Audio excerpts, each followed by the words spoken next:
남들보다 부동산을 싸게 사실 수 있다면 그냥 지나치실 건가요? 최고의 부동산은 싸게 사서 비싸게 파는 거겠죠? 그렇다면 어떻게 해야 남들보다 싸게 살 수 있을까요? 금매를 잡으려면 어떻게 해야 할까요? 오늘 이 영상을 끝까지 보시면 남들보다 싸게 사는 비법을 알게 되실 거예요. 얼마 전에 부동산을 보다가 특히 싸게 나온 곳이 있어서 급하게 임장을 간 적이 있었습니다. 시세 대비 무려 20%나 싸게 나왔더라고요. 아파트를 둘러보니 재건축이 될 곳이라 2년 안에 시세 차익 2천만 원은 충분히 볼 수 있는 곳이더라고요. 그런데 제가 본 매물은 그것보다 더 싸게 나온 거예요. 그렇다면 시세 차익이 2천보다 훨씬 높겠죠? 이른바 금매였습니다. 2억 원대 아파트인데 시세보다 3천만 원 싸게 났다면 완전 땡큐죠? 그래서 왜 그렇게 싸게 나왔냐고 공인중개사분께 여쭤봤더니 그 집에 살고 있는 할머니께서 몸이 급격히 안 좋아지셔가지고 요양병원에 가셨다는 거예요. 그래서 그분의 세 자녀가 있는데 상속세를 물기 전에 빨리 그냥 증여로 해결하려고 하시더라고요. 여기서 잠깐! 아파트를 팔 때 상속이 나을까요? 아니면 증여가 나을까요? 조용주 상속세 전문 변호사님 모시고 이야기를 해보도록 하겠습니다. 여러 가지 경우가 있겠지만 특별한 경우가 아니라면 상속이 더 낫습니다. 보통 사람들이 돌아가시기 전에 네. 빨리 해야 된다고 증여를 많이 서둘렀었잖아요. 네. 정반대로 저희가 알고 있었네요. 네. 다른 재산을 받지 않았다고 했을 경우에 10억까지는 배우자 공제와 일괄 공제를 이용하면 10억까지는 상속세를 내지 않거든요. 근데 만약 10억 아파트를 이전에 증여했을 때는 증여세를 내게 돼요. 그러면은 10억에 대한 증여세가 계산해 봐야 되겠지만은 2억, 3억 나올 수 있거든요. 근데 상속으로 가져가면 하나도 안 내게 됩니다. 그럼 만약에 아파트가 한 2억이다. 그러면 네. 그것도 증여 말고 상속으로 해야 되나요? 이제 본인이 언제 돌아가실지 몰라서 그런 불확정한 게 있지만 네. 만약 본인이 어느 정도 후에는 돌아가신다고 생각하면 증여하는 거가 오히려 세금을 내는 거고 2억이면 이제 상속세 안 내거든요. 네. 근데 증여세 냈다고 돌려주지도 않아요. 그렇죠. 그러니까 그런 경우에는 기다렸다가 상속으로 받는 거고요. 기본적으로는 상속하고 증여를 비교했을 때는 상속을 이용하는 게 더 세금을 줄일 수가 있어요. 근데 이제 이 상속 재산이 제가 이제 이 책에도 썼지만은 한 30억 이상이 된다 그러면은 사전 증여를 하는 게 전체적인 세금 효과를 봤을 때는 줄일 수가 있어요.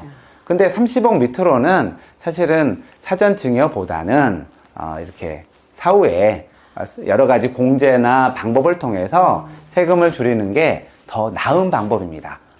어쨌거나 이 자녀분들은 할머니께서 돌아가시기 전에 빨리 아파트를 처분하고 싶은 마음이 컸습니다. 그 중에 한 분은 또 해외에 살고 계신 분이더라고요. 사실 상속받은 아파트를 처분하기가 쉽지는 않습니다. 여러 가지 서류도 되게 복잡하고요. 더군다나 해외에 있으면 빨리 처분하고 싶어지겠죠? 금매를 잡는 방법은 이렇게 손품과 발품을 파는 것이죠. 남들은 절대 모르는 숨어있는 보물을 찾을 수 있습니다. 시세보다 싸게 나온 첫 번째 이유가 상속 때문이었다면 두 번째 이유는 리모델링 때문이었는데요. 이 집은 지어진 이래로 단 한 번도 리모델링을 한 적이 없는 집입니다. 집주인께서 청소는 자주 하고 관리를 잘 하셨는데 그래도 요즘 인테리어하고는 거리가 좀 멀었죠. 이런 집을 사서 1,000만 원을 들여서 인테리어 올수리를 새로 싹 한다면 시세보다 3천만 원 싸게 사는 거니까 그래도 2천만 원이 남겠죠. 그리고 다른 올수리된 집보다 가장 최근에 올수리를 한 집이 바로 우리 집이 되는 거고요. 그리고 내 취향에 맞춰서 리모델링을 할 수 있다는 장점이 있습니다. 사실 사람인 이상 리모델링을 한 집을 사고 싶죠. 문 열고 싹 들어갔을 때 반짝반짝 빛나는 집을 보면 견물생심이 생깁니다. 그런데 싸게 살려면요.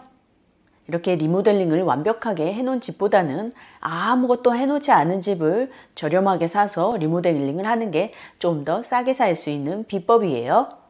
경우에 따라서는 리모델링이 이렇게 평범하지 않고 아주 특이하게 집주인 취향을 반영해서 리모델링을 한 집이 있는데요. 내 취향과 거리가 멀면 그런 집은 아무리 비싼 리모델링이어도 솔직히 내 마음에 안 들잖아요. 그렇기 때문에 리모델링이 안 된 집을 사서 내 취향에 맞게 그리고 남들도 좀 좋아할 수 있는 그런 모던한 인테리어로 하는 게 제일 좋습니다.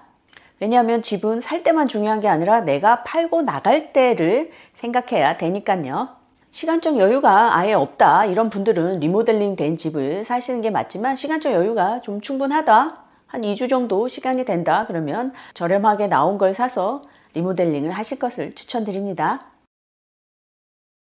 제가 드리고 싶은 말씀은 이렇게 임장을 자주 하다 보면 금매를 빨리 잡을 수 있다는 것입니다. 조금만 발품을 팔면 시세보다 훨씬 싸게 아파트를 구매할 수 있어요.